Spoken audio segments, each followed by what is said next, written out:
नमस्कार. आज आपण लिंबूचे लोणचे करत आहोत. ते आमच्या झाडाचेच लिंबू काढलेत. पातळ सालीचे लिंबू आहेत हे. त्याला स्वच्छ धुवून घेऊया आपण 1 ते 2 पाण्याने. लिंबूचे लोणचे हे पचनास मदत करणारे, व्हिटॅमिन सी ने समृद्ध आणि जेवणाची चव वाढवणारे एक पौष्टिक चविष्ट असा भारतीय पदार्थ आहे. ते लिंबू स्वच्छ धुवून घेतलेत. आता एक एक लिंबू आपण असा पुसून कोरडे करून घ्यायचे आहेत, कारण हे लोणचे वर्षभर टिकते. बघू शकता लिंबू स्वच्छ पुसून कोरडे केले आहेत.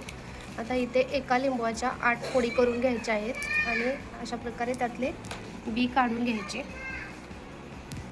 कारण बियामुळे कडवटपणा लोणच्यामध्ये उतरतो. घ्यायच्या. लिंबू पातळ सालीचेच घ्यायचे, त्याने लोणचे खूप छान बनते.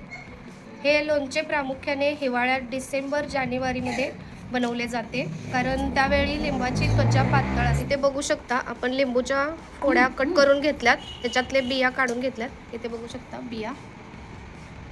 तर इथे लिंबू 1 किलो आहेत आणि ह्या 4 लिंबूचे काय करायचे ते मी रेसिपी पुढे सुरू करेल तेव्हा सांगते. आणि ते 1 किलो गूळ घेतला आहे. ते जे 4 लिंबू होते त्याचा आपण असा रस काढून घ्यायचा आहे. इथे कुकरमध्ये आपण हे कुकरच्या भांड्यामध्ये खाली पाणी आहे आणि या डब्यामध्ये लिंबूच्या फोड्या घातल्यात आणि त्याला आपण 6 शिट्ट्या करून घ्यायच्या आहेत. लिंबूच्या फोड्यांवरती आपण असं झाकण ठेवायचं, कारण त्याची वाफ त्याच्यामध्ये पाणी जाऊ नये यासाठी. आणि झाकण लावून 6 शिट्ट्या देऊ. ते बघू शकता लिंबू आपला 6 शिट्ट्या काढून घेतल्यात.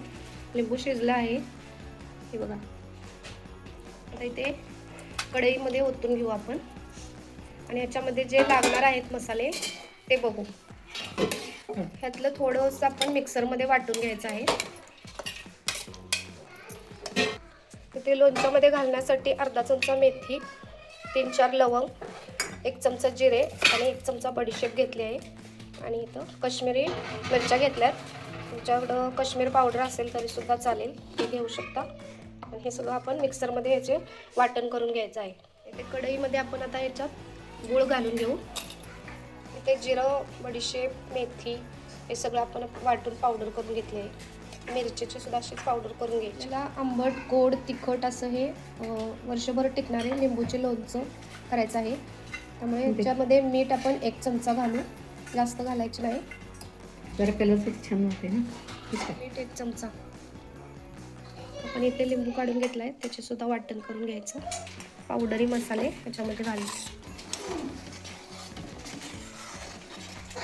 इथे पण वाटून घेतला आहे लिंबू. आता तेलाशिवाय बनणारे हे लोणचे वर्षभर टिकणारे, बिना साखरेचे, खूप असे चटपटीत बनत आहे आणि हे वर्षभर टिकते. चवीला खूप छान लागते, जेवणाची चव वाढवते, पचनक्रिया सुधारते, रोगप्रतिकारशक्ती वाढवते. ह्याचे अनेक फायदे आहेत. इथे आपण हिंग टाकणार आहोत. पाव चमचा हिंग घालू आणि मगाशी आपण जे 4 लिंबू ठेवले होते त्याचा हा रस काढून ह्याच्यामध्ये घालून घेऊ. ते बघा किती मस्त असे लोणच्याला कलर आला आहे. अजून थोडा वेळ आपल्याला शिजून द्यायचा आहे. भरणीत भरण्यापूर्वी याला काचेच्या भरणीला हिंगची धुरी द्यायची आणि मग हे थंड झालं ना भरून ठेवायचं. रेसिपी तयार आहे. कशी वाटली हे कमेंट करून नक्की बनवा. चटपटीत अशी लिंबूची रेसिपी आवडली असेल तर लाईक, शेअर, सबस्क्राईब करायला विसरू नका. परत नवीन रेसिपी सोबत. तोपर्यंत धन्यवाद.